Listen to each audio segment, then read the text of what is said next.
Hi guys. Not much worse can happen to you than getting a flat tyre and realising that you haven't got the special lock nut to remove your wheel nuts. You know, those special keys that you get. You know, Mcgard, this one is. And this is what's just happened to me. I didn't have a flat tyre actually. What I did was we swapped cars, and it's the same kind of car, and I took all the special locking nuts off the other car. I thought, right, I'll put them on the new car, great, and I never got around to it.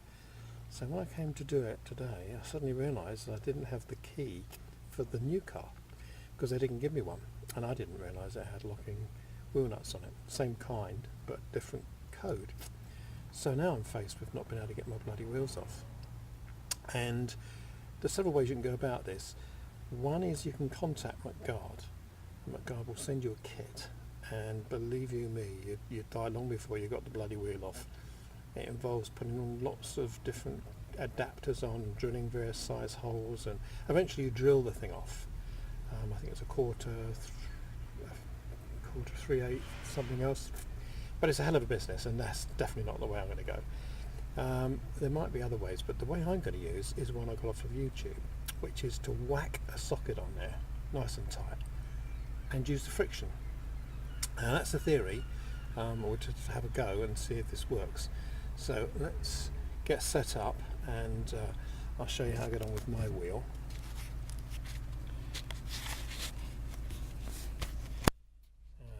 Let's have a look.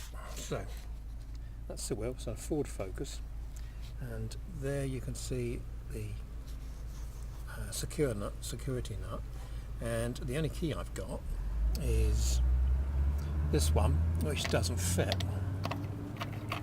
just spins.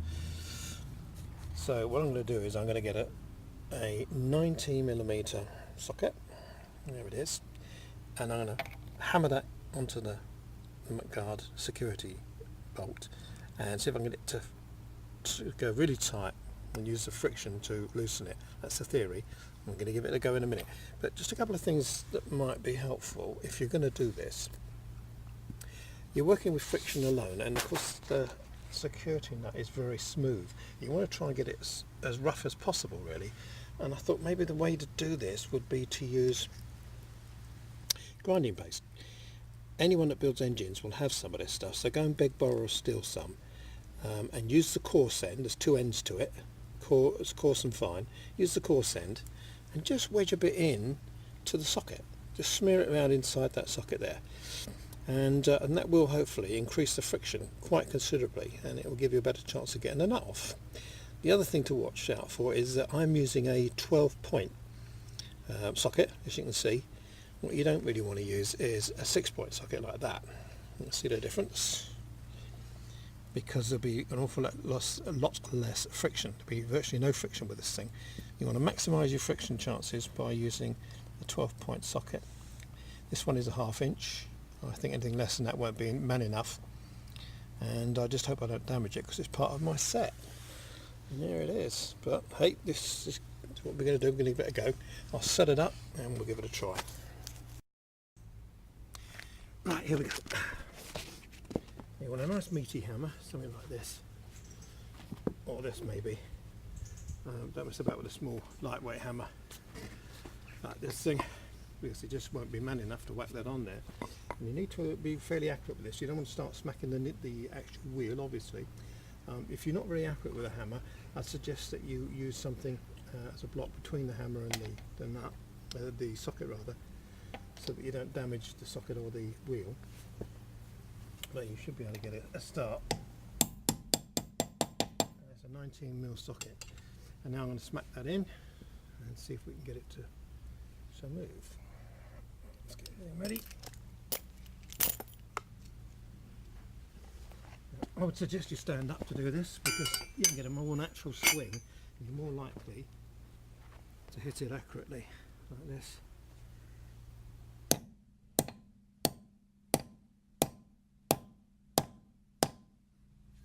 And that might be enough. Believe you me, this is going to be a pig to get off again. And you might lose your socket, but it's got to be worth it if we can get this off. Right, here it goes, nothing. Oh, look at that. Look at that. Easy peasy. There it is, off. Magic. Excellent. So now all I've got to do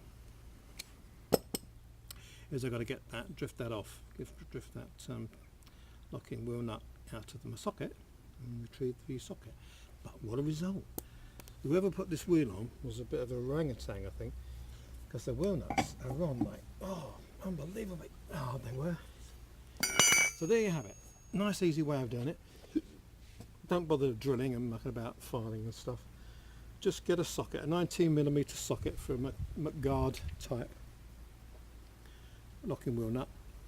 Smack it on with a big hammer till you've got plenty of friction and it should turn off. Excellent.